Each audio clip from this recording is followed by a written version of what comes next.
Topic लेकर के आए हैं क्लास 12 के लिए, जिसका नाम है भूचुंबकत्व। बहुत ही इंपॉर्टेंट टॉपिक है। बस केवल आप लोगों को इसमें समझना है, समझ जाइएगा, पूरा पूरा लिख दीजिएगा। इसमें जितना भी डेफिनेशन बताया जाएगा आप लोग खुद से कर लीजिएगा। देखिएगा थोड़ा सा यहां पर ध्यान दीजिएगा। हमने एक अर्थ लिया, ठीक, चलिए मान लीजिए ये क्या हो, पृथ्वी है ना।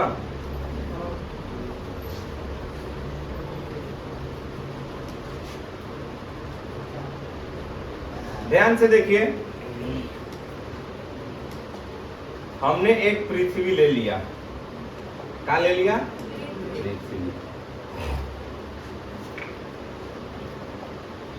पृथ्वी में आप लोग जानते हैं कि 4 गो एकरा पर दिशा होता है। कौ गो दिशा होता है? 4 गो। एक होता है उत्तर। क्या होता है? उत्तर। उत्तर के बाद दक्षिण, दक्षिण के बाद इधर पूरब, और इधर क्या हो जाएगा? पश्चिम। यही ना हो जाएगा? पश्चिम। ठीक है, चलो केनियो मान सकता है, इधर लिखना चाहता है, ऊपर लिखना चाहता है, केनियो कर सकता हो। चलो ऐसा ही लिखो ना, दक्षिण हो गया है। इधर पूरब कर देते हैं और इन्हें क्या कर देते हैं? अब इस चीज को समझिए, हम लोग पढ़ रहे हैं, इस टॉपिक का नाम क्या चीज है? भूचुंबकत्व। क्या पढ़िएगा? भूचुंबकत्व। समझ गए? तो आप इसको, उत्तर को आप लोग शॉर्टकट में बोल सकते हो ज्योग्राफिकल नॉर्थ। बोल सकता है ना? क्या बोल सकता है? Geographical north. और दक्षिण को क्या बोलेगा? ज्योग्राफिकल साउथ, मतलब जीएस, है ना। हमने क्या काम किया कि पृथ्वी के उत्तरी छोर को हमने क्या बोला? ज्योग्राफिकल नॉर्थ, मतलब भौगोलिक उत्तर। पूरा पूरा एक के क्या कहबो? भौगोलिक उत्तर। समझ में आया? भौगोलिक उत्तर। और इसको आप लोग क्या बोल दीजिएगा? बोला भौगोलिक, भौगोलिक दक्षिण। समझ में आया? तो हमने यहां पर 2 गो पॉइंट बताया। एन को हमने क्या बोला? भौगोलिक उत्तर। और एस को हमने क्या बोला? मतलब जीएन को भौगोलिक उत्तर और जीएस को भौगोलिक दक्षिण। अब यहां से ध्यान दीजिएगा ना,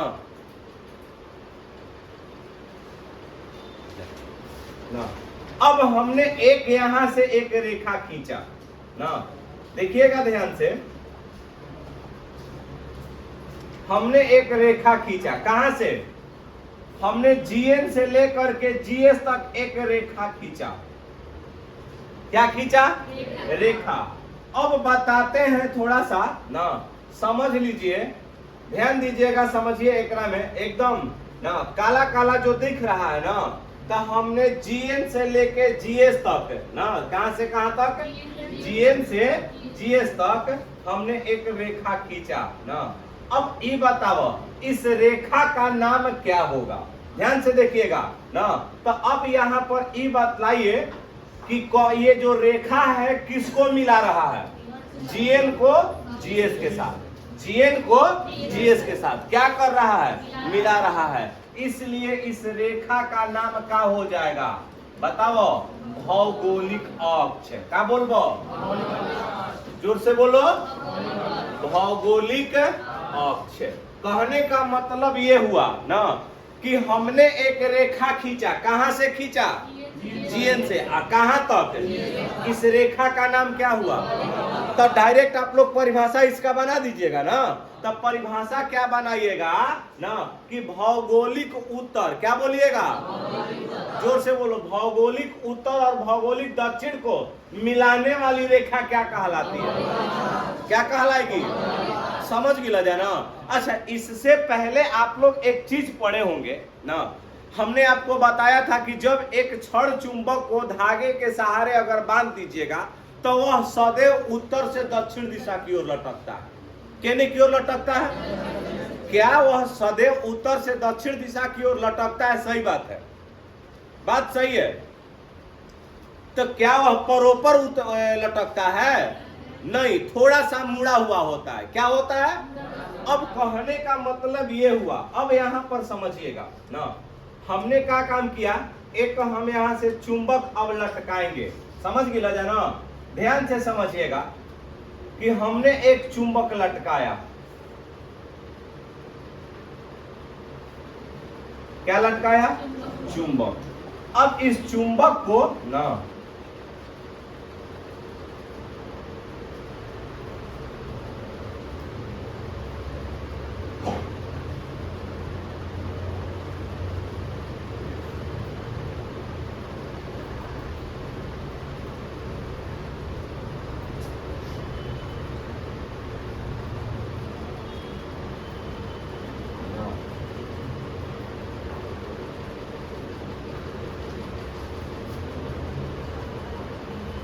ध्यान दीजिएगा, हमने एक चुंबक लिया। क्या लिया बबुआ? चुंबक। ध्यान से देखा जाए, हमने एक क्या लिया? चुंबक। ओहो माय गॉड, हो गया। चलिए इस फ्रेम में हम लोग थोड़ा सा कलर को भरते हैं ना, अंदर एक में कौन सा कलर भर दें। चलिए, हमने एक मैग्नेट ले लिया। क्या ले लिया? अब इस मैग्नेट पर हमने, अब ये बताओ, हमने एक वो चीज आपको चुंबक का प्रॉपर्टीज बताया था कि दक्षिणी ध्रुव को खींचता कौन है? कौन सा ध्रुव खींचेगा? उत्तरी ध्रुव। कौन सा ध्रुव खींचेगा? मतलब कि हमेशा सुनिए कि जब ध्रुव अगर डिफरेंट रहता है, भिन्न भिन्न ध्रुव होते हैं, तो उन दोनों के बीच में आकर्षण की क्रिया होगी। समान ध्रुवों के बीच में क्या होगा? तो हम अगर ये बताओ, यहाँ अगर जीएन है, क्या है बबुआ? जीएन। तो जीएन को खींचने का काम कौन करेगा? बोला, इस जीएन को खींचने का काम कौन करेगा? पक्का ना? अब यहाँ पर ध्यान से आप लोग समझ लीजिएगा ना, इस जीएन को जीएस खींचने का काम करेगा। क्या करेगा, कैसे करेगा, इस चीज को समझ लीजिए थोड़ा सा। देखेंगे सभी लोग ना। अब देखा जा, तो हमने यहाँ पर क्या काम किया, ध्यान से समझिएगा। ए लइका, तो ये बताओ ना, विचार करो कि यहाँ पर जीएन है, तो इस जीएन को खींचने का काम किसको करेगा? ये जीएन किसको खींचेगा?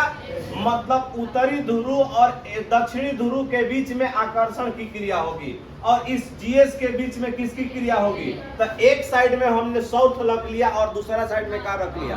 नॉर्थ। क्या रख लिया? नॉर्थ। अब यहाँ पर ई बताओ, ई वाला तो अक्ष चुंबक का है, चुंबक का है ना, तो एक मिनट ध्यान से बताइए जा कि हमने जीएन का नाम क्या रखा है और जीएस का नाम। अब ये बताओ, क्या हम इसको एस को हम लोग यहाँ पर एमएस बोल सकते हैं? अरे बोलो हाँ या ना। इसको क्या बोल दीजिएगा? एमएन। क्या बोलिएगा? अब इस एमएस का नाम क्या हुआ? अरे मैग्नेटिक साउथ। तो एक हिंदी में क्या नाम बोलबो? बोला, चुंबकीय। चुंबकीय कौन चीज है? दक्षिण। चुंबकीय क्या बोल सकेला? चुंबकीय दक्षिण। समझ गिला जाना। अच्छा, एह वाला के का नाम हो जाएगा? बोला, चुंबकीय उत्तर। अब यहाँ पर विचार कीजिएगा थोड़ा सा ना, ध्यान से देखा जाए। परिभाषा हम लोग इसी पर बोलेंगे कि जब यानी कि जीएन और जीएस को मिलाने वाली रेखा का नाम हमने क्या रखा? जोर से बोलो। तो ठीक उसी प्रकार एमएस और एमएन को मिलाने वाली रेखा को क्या बोलेगा? बोला, भूला जाता जा। अरे हमने जब ये भौगोलिक उत्तर और भौगोलिक दक्षिण को मिलाने वाली रेखा का नाम क्या पढ़ा? तो अब ये बताओ चुंबकीय दक्षिण और चुंबकीय उत्तर को मिलाने वाली रेखा को क्या बोलिएगा? बोला चुंबकीय बोल देबो ना। तो ए वाला लाइन के नाम क्या पड़ जाएगा? इस चीज को समझिए, इस लाइन का नाम क्या पड़ा बताओ? बोला चुंबकीय अक्ष। क्या पड़ेगा नाम इसका? चुंबकीय अक्ष कह सकता है। बोलो हाँ या ना? अब हम हेने पढ़ा रहे हैं, तुम होने क्या कर रहा है? पढ़ाएंगे, बोर्ड पर ध्यान रहेगा, रोड पर तब बुझाएगा तोरा। अब यहाँ पर देख लीजिएगा, लेकिन अब यहाँ पर आप लोगों ने समझा था इससे पहले भी कि जब एक धागे के सहारे छड़ चुंबक को लटकाते हैं तो वह हमेशा उत्तर से दक्षिण दिशा की ओर लटकता है। ऐसा माना गया है कि पृथ्वी के अंदर एक बहुत बड़ा गर्त में चुंबक है, लेकिन यह माना गया, कल्पना की गई है। समझ गया? तो अब ये बताओ, यह जीएन जीएस को एमएस को क्या कर रहा है अपनी ओर आकर्षित, लेकिन कितना एंगल पर ये ठहरेगा? तो इन दोनों के जो बीच का कोण होता है वह होता है 11.3 डिग्री। कितना डिग्री? समझ गया ना? कितना डिग्री पर होता है? अब क्वेश्चन पूछेगा कि जीएन और एमएस के बीच का कोण कितना डिग्री होता है? 11 कितना? समझ में आया? अब एक और चीज आप लोग को परिभाषा हम बताते हैं ना। है देखो, ये भौगोलिक दक्षिण, भौगोलिक उत्तर है, हाई वाला क्या है? अब यहाँ पर विचार कीजिएगा, है गुलबिया से देखा जाए ना, कि इस ध्यान से समझिएगा कि यहाँ से हमने एक लाइन खींचा ना। हमने क्या खींचा बबुआ? एक लाइन खींचा। अब लाइन कैसा होगा यहाँ देखिए ना।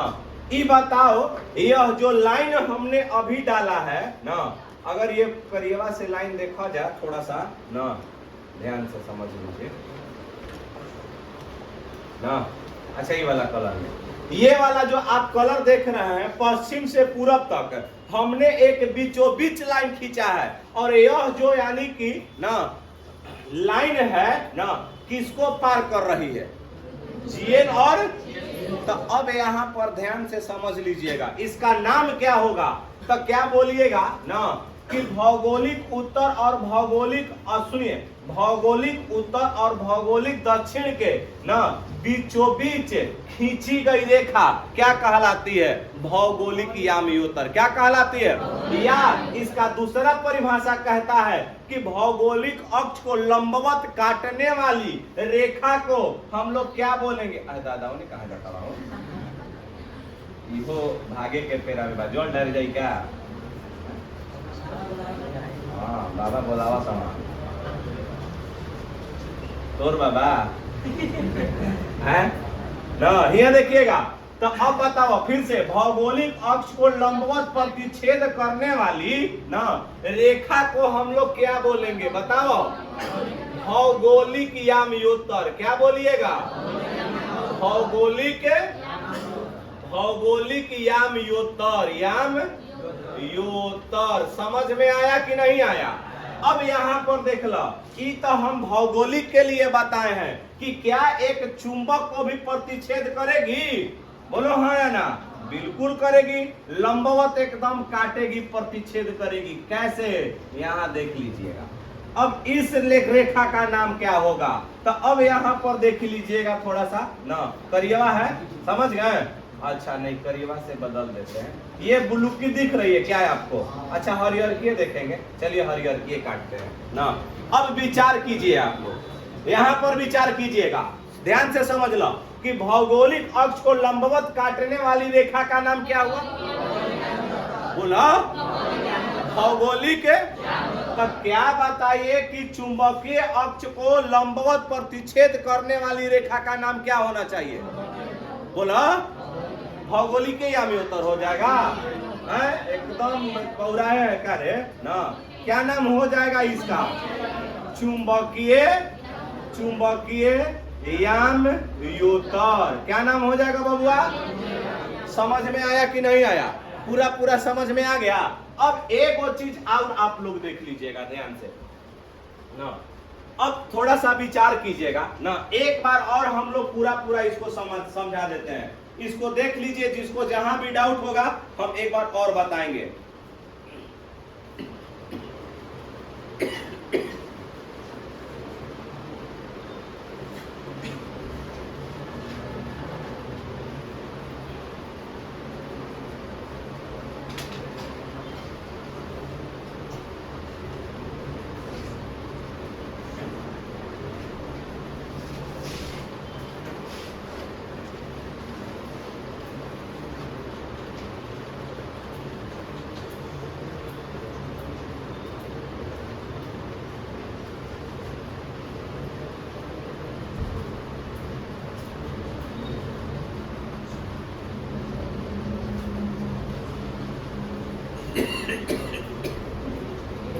हो गया। चलिए एक लाइन और देखना है, एकरा में विचार कीजिए। हाई देखा जा, हाई वाला जो पियर का लाइन देख रहा है आप लोग, ये बताओ कौन सा अक्ष है? कौन सा अक्ष है? भौगोलिक अक्ष। कौन सा अक्ष है? तो भौगोलिक अक्ष और चुंबकीय यामियोत्तर के बीच एक कोण बनता है, और इस कोण का नाम हम लोग क्या रखते हैं? थीटा। क्या रखते हैं? जिसको हम लोग किस नाम से जानते हैं? जानते हैं आप लोग? इसको बोलते हैं दिक्पात। क्या बोलिएगा? दिक्पात। नाम सुने हैं आप लोग? क्या बोलिएगा इसको? दिक्पात। इसका एक और नाम होता है जिसको हम लोग बोलते हैं ना, इसका एक और नाम होता है जिसको हम लोग बोल सकते हैं चुंबकीय अवनमन। क्या बोलिएगा? चुंबकीय अवनमन। पूरा समझ में आ गया? तब देखिए एक बार और समझा देते हैं। तो बताइए ना, ध्यान से समझ लीजिएगा कि भौगोलिक उत्तर और भौगोलिक दक्षिण को मिलाने वाली रेखा का क्या नाम है? जोर से बोला। अच्छा, भौगोलिक अक्ष को लंबवत प्रतिच्छेद करने वाली रेखा को क्या बोलिएगा? नाम बोलो। भौगोलिक यामियोत्तर। क्या बोलिएगा? अच्छा, चुंबकीय दक्षिण और चुंबकीय उत्तर को मिलाने वाली रेखा का नाम क्या हो जाएगा? चुंबकीय अक्ष। क्या बोलिएगा? चुंबकीय अक्ष को लंबवत प्रतिच्छेद करने वाली रेखा को क्या बोलिएगा? अच्छा, बताइए कि सदैव लटका हुआ चुंबक कितना डिग्री पर लटकता है? कितना डिग्री पर? 11.3। अच्छा, बताइए, ध्यान से समझिएगा कि भौगोलिक सुनिए कि हाँ, भौगोलिक यामियोत्तर और चुंबकीय, ध्यान से देखा जा, भौगोलिक यामियोत्तर है ना, है वो भौगोलिक यामियोत्तर और चुंबकीय यामियोत्तर के बीच बने हुए कोण को क्या बोलिएगा? क्या बोलिएगा? दिक्पात। इसका दूसरा नाम क्या है? चुंबकीय। अब विचार कीजिएगा कि अगर मान लेते हैं इसका यूज कहाँ है, समझ गए ना? तब तक आप लोग इसको देख लीजिए, स्क्रीनशॉट ले सकते हैं। चलिए उतारिए।